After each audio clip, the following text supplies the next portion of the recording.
আসসালামু আলাইকুম। আরো একটি নতুন ব্লগে আপনাদের সবাইকে স্বাগত। আবিশাপুরের পক্ষ থেকে আপনাদের সবাইকে জানাই গুড মর্নিং। আজকের ব্লগটা আবিশাকে দিয়ে শুরু করছি। এখানে আমি সকালের চা করে নিচ্ছি। এটা আমাদের কিচেনে রাখা সুন্দর একটি গাছ। কিচেনে গাছ রাখলে কিচেনের সৌন্দর্য একটু বেড়ে যায়। চা করা কমপ্লিট। এখন আমি চাকে পাউরুটি দিয়ে ভিজিয়ে খাবো। আজকের ব্লগে আপনাদের জন্য অনেকগুলো রেসিপি থাকবে। তার মধ্যে একটি রেসিপি হচ্ছে ঢেঁড়স ভাজি, সেই জন্য আম্মু ঢেঁড়স কেটে নিচ্ছে।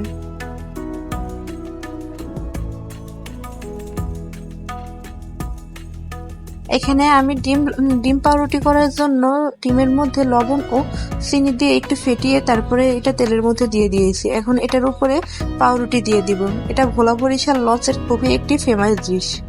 ভোলা বরিশাল লঞ্চে একবার হলেও ট্রাভেল করেছে, আর এটা খাইনি এমন মানুষ খুবই কম পাওয়া যাবে।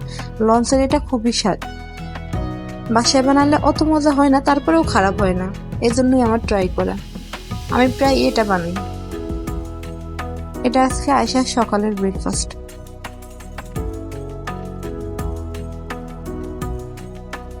গরমের জন্য আয়শা খেতে পারছে না।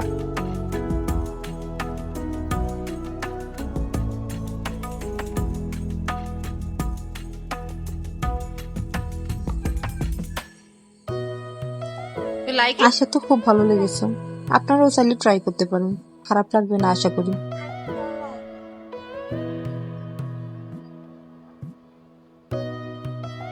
এখানে ভাত রান্না চলছে।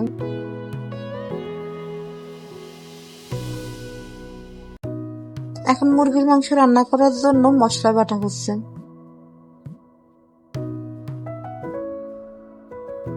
তো মুরগির মাংস আর বাটা মশলা। এখানে কড়াইতে তেল গরম করে তার মধ্যে গরম মশলা ও শুকনো মরিচ দিয়ে দিলাম। তারপরে পেঁয়াজ, আদা, রসুন ও জিরা বাটা দিয়ে দিলাম। এখন মশলা ভালোভাবে কষিয়ে নিতে হবে। এই মশলার মধ্যে লবণ, হলুদের গুঁড়ো ও মরিচের গুঁড়ো দিয়ে দিব।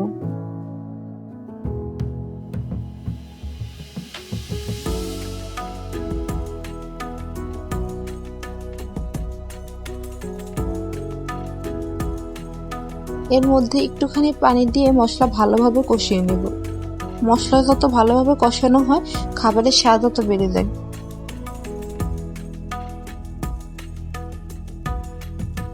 এক কিউব টমেটো বাটাও দেওয়া হয়েছে, আর ধনিয়ার গুঁড়া দেওয়া হবে।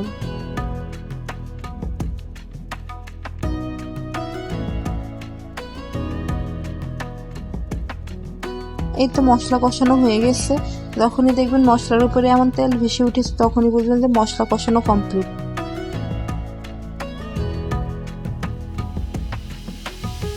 ভাত রান্না কমপ্লিট, এই জন্য ভাত এখন ঢেলে নিচ্ছে। কষানো মশলার মধ্যে মাংস দেওয়া হচ্ছে। এবার মাংস দিয়ে আরো কিছুক্ষণ কষিয়ে নিতে হবে।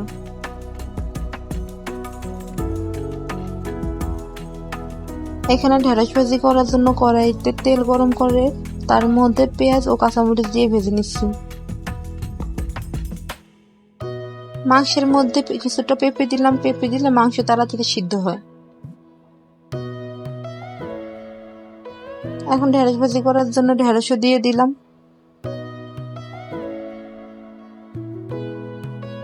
ঢেঁড়সটা ভালোভাবে তেলের সাথে মিশিয়ে নিচ্ছি। এর মধ্যে একটু লবণ দিলাম, ব্যাস। ঢেঁড়স ভাজিতে আর কিছু দেওয়ার প্রয়োজন নেই। এবার শুধু নাড়াচাড়া করে ঢেঁড়স সিদ্ধ হওয়া পর্যন্ত ভাজি করলেই হয়ে যাবে। আবিশাপুরীকে আমরা কিচেনের ফ্লোরে বসিয়ে রাখছিলাম। ও একটা লেবু হাতে নিয়ে লেবুটা খাওয়ার ট্রাই করছে।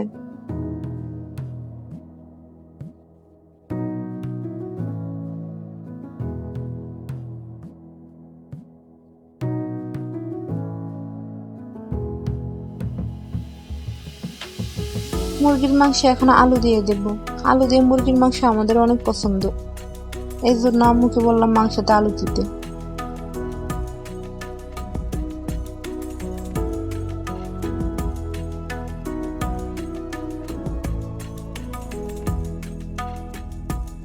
হামসা বুড়ি এখনো লেবু নিয়ে খেলা করছে।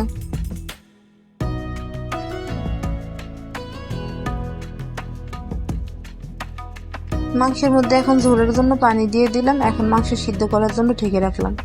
ঢেঁড়স ভাজিও কমপ্লিট।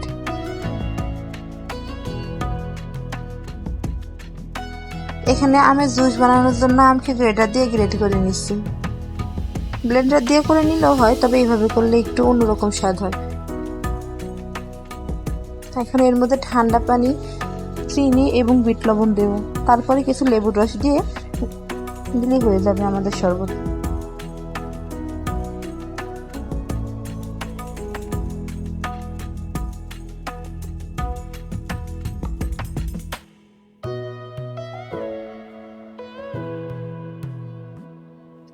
এই শরবতটা খুবই মজা। গরমের মধ্যে এক গ্লাস এরকম ঠান্ডা ঠান্ডা শরবত খেলে একদম প্রাণ ঠান্ডা হয়ে যায়।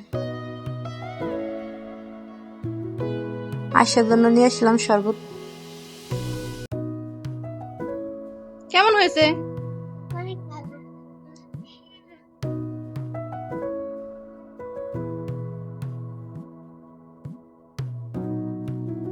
মাংস রান্না প্রায় কমপ্লিট।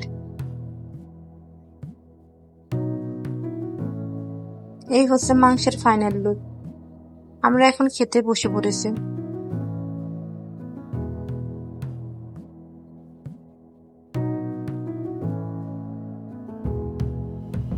আগে ঢেঁড়স ভাজি দিয়ে একটু ভাত খেয়ে নিচ্ছি।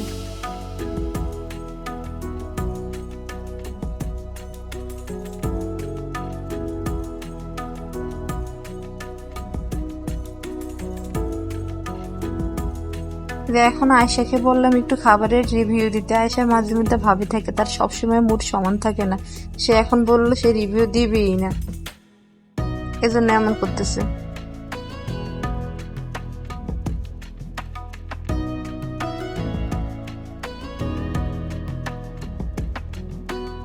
আমিও মজা করে খেয়ে নিচ্ছি।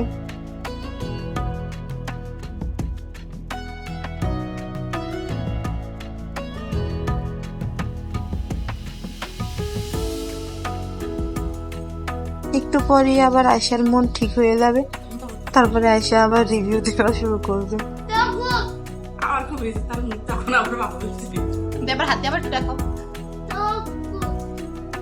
আমরা আয়েশাকে নিয়ে মজা করছি।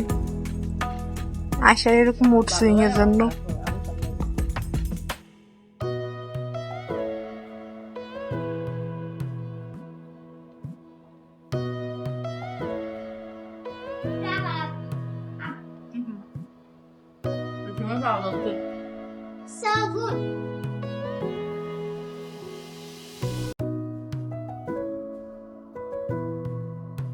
এতক্ষণ ধরে আমার ভিডিওটা দেখার জন্য আপনাদের সবাইকে ধন্যবাদ। আমার মামাতো ভাই একটা শালিক পাখি নিয়ে এসেছে। পাখিটা কি সুন্দর ও পোষ মানিয়েছে। সবাই প্লিজ আমার চ্যানেলটি সাবস্ক্রাইব করে দিবেন এবং আমার ভিডিওটি লাইক করে দিবেন।